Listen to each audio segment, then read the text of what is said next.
7 দিনের মধ্যে ছাত্র জনতার অভ্যুত্থানে ক্ষমতাচ্যুত সাবেক প্রধানমন্ত্রী শেখ হাসিনা ও সাবেক স্বরাষ্ট্রমন্ত্রী আসাদুজ্জামান খান কামালকে ট্রাইব্যুনালে হাজির হতে দুটি পত্রিকায় বিজ্ঞপ্তি দেওয়ার নির্দেশ দিয়েছেন আন্তর্জাতিক অপরাধ ট্রাইব্যুনাল। জুলাই-আগস্ট আন্দোলন দমনে মানবতাবিরোধী অপরাধের মামলায় তাদের গ্রেপ্তার করতে না পারায় আজ সোমবার ট্রাইব্যুনালের চেয়ারম্যান গোলাম মুর্তুজা মজুমদার এই নির্দেশ দেন। 24 জুনের মধ্যে তাদের আদালতে হাজির হতে বিজ্ঞপ্তি প্রকাশ করতে হবে। শেখ হাসিনা এবং আসাদুজ্জামান খান কামালকে আগামী 1 সপ্তাহের মধ্যে হাজির হওয়ার জন্য নির্দেশনা দিয়ে আদালতের এই আদেশটি দুটো বাংলাদেশের বহুল প্রচারিত পত্রিকায় বিজ্ঞপ্তি দেওয়ার জন্য আদেশ দিয়েছেন এবং এই বিজ্ঞপ্তি অনুযায়ী তারা যাতে হাজির হন আগামী 24শে জুন তাদেরকে সেই বিজ্ঞপ্তির মাধ্যমে জানিয়ে দেওয়া হবে 24শে জুনের মধ্যে তারা যাতে এই আদালতে এসে হাজির হয়ে এই বিচার প্রক্রিয়া মোকাবেলা করেন। আগামী 24শে জুন তারিখে পরবর্তী তারিখ নির্ধারিত হয়েছে।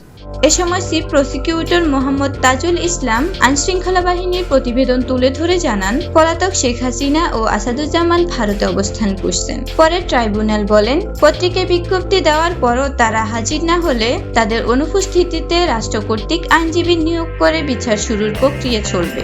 যদি এই পত্রিকায় বিজ্ঞপ্তি প্রকাশের পরেও আসামিরা আদালতে উপস্থিত না হন তাহলে আদালত তাদের অনুপস্থিতিতে বিচারের রাস্তায় অগ্রসর হবে, সেটা আমাদের আইনের সুনির্দিষ্টভাবে বর্ণনা করা আছে।